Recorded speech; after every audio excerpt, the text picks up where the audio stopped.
All right, everyone, talk about fucking creepy and weird. The clown world continues. It's impossible anymore for me not to chuckle while analyzing news and politics because it's become so weird so much of the time. Chelsea and Hillary Clinton talking, I guess, with the corporate media or some shit, getting asked about their thoughts of transgenderism. And Chelsea Clinton, who she's like a younger age, Gen X, I think she's like maybe 40, I think. She's a little bit older than, I think she's a little bit beyond millennial. She's like a younger Gen X kid. Like an actual 90s kid, basically. I remember, by the way, when she had a bunch of plastic surgery, she shouldn't have bothered. She looked better before, but now she looks more like her mom, which is the problem, in all honesty. But Chelsea Clinton said, "Oh yeah, I love transgendered people. Yes, a person with a beard and a penis can be a female. A woman can have a beard and a penis." And Hillary Clinton was like shuffling around uncomfortably and stammering, and she's like, "Well, I come from a different generation." Basically, no comment on that one. I'm thinking about that. Oh God, imagine their conversation. Now, this could have been scripted. This could have been a deliberate attempt by, like, Hillary Clinton knows her era of politics is over. She's, in her mid-70s. She's not going to run again, I don't think. She's basically out of it. This may have been a very Clintonian move. Think about it this way, because these people are shrewd. They don't do things, off the cuff. They think about things. They have focus groups. Imagine that Chelsea Clinton wants to become a senator or something, and she's trying to contrast herself with her mom in order to draw that distancing that she'll need in order to enter politics.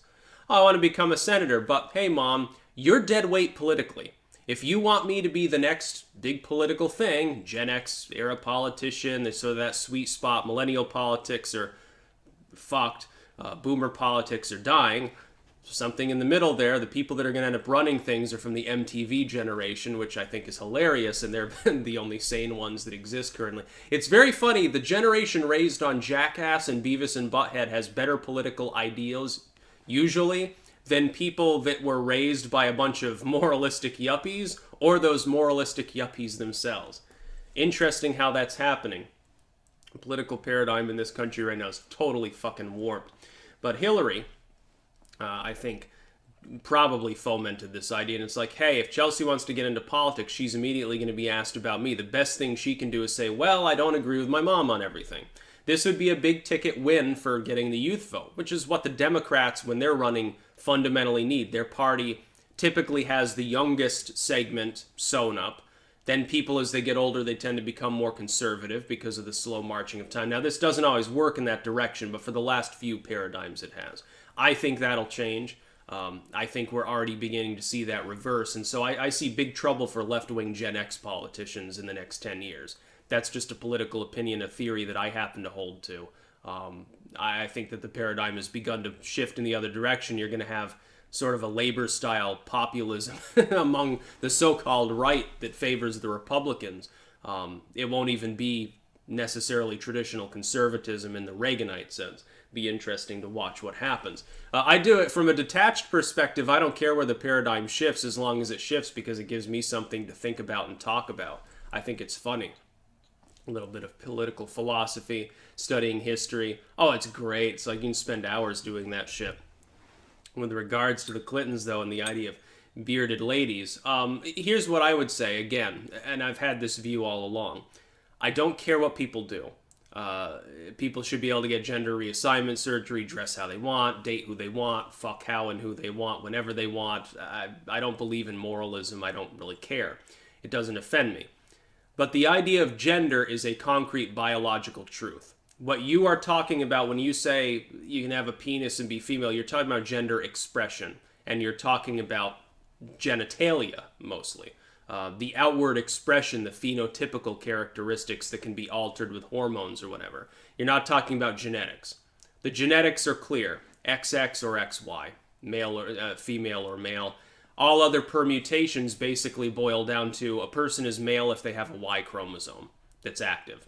That's basically what it boils down to. That includes things like Turner syndrome, male, I can't remember what it's called. When you're XXY, you present as male, you're not infertile or anything. It can cause a little bit of weight gain and certain feminine-ish characters. By the way, it's a common disorder, as you could call it, among men. It's like 1 in 1,000 men actually has a partially active extra X chromosome.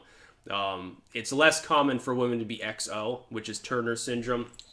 Causes, if I remember correctly, sterility, and I believe certain heart defects, if I remember correctly. Otherwise, they're female. They present as female. They don't have a Y chromosome.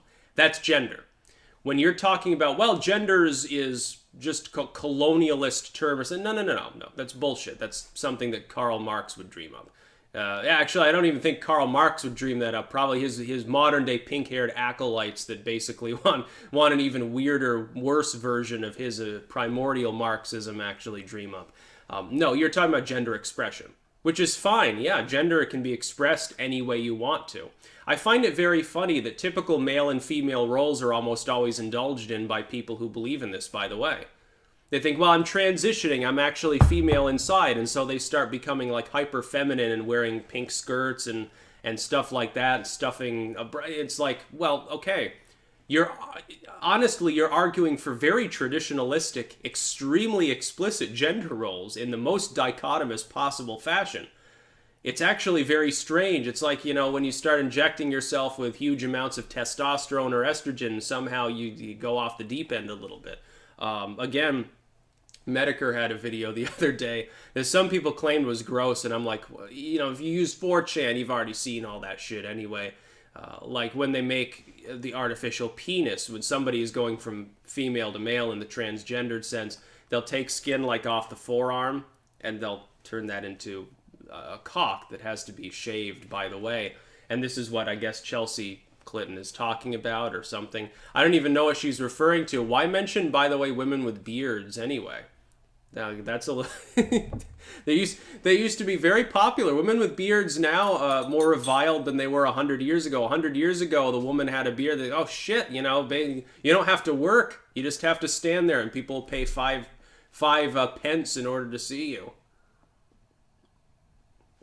And you can marry the dwarf, or you can marry, the strong man, maybe. So some other, they'd call them circus freaks. They had literal circuses of this. It was very funny. Now they call it the Special Olympics. It's basically a money-making spectacle the same way. How is it any different?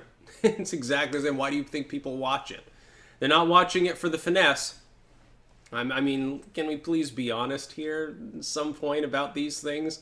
We need to have a frank discussion as a society without worrying about the PC police showing up and just say, look, things are fucked. Yeah, Chelsea Clinton is talking about this, and you see the generational gap too, and the opportunism, I would say, with the Clintons. Chelsea Clinton's like, oh yeah, I'm all for this LGBT stuff. And Hillary Clinton was, when she was running, she was, gay marriage is a bad thing. Marriage is between a man and a woman. I have deeply held Christian beliefs, like she's actually religious. Ironically, I'll say one last thing in closing. I think that she is more religious than Donald Trump. Probably not an opinion that's shared by anybody else watching this. I get the feeling she does have a moralistic, traditionalistic aspect there. Just like I can envision her being the plantation owner wife that sits there sipping the iced tea and watching the help gather the collards up for dinner or something. Like she refers to her non-white friends as the help when in the private company of other rich white waspish people like her. Whereas Donald Trump, he's a magnate. He doesn't give a fuck. He's going to mistreat you regardless of the color of your skin.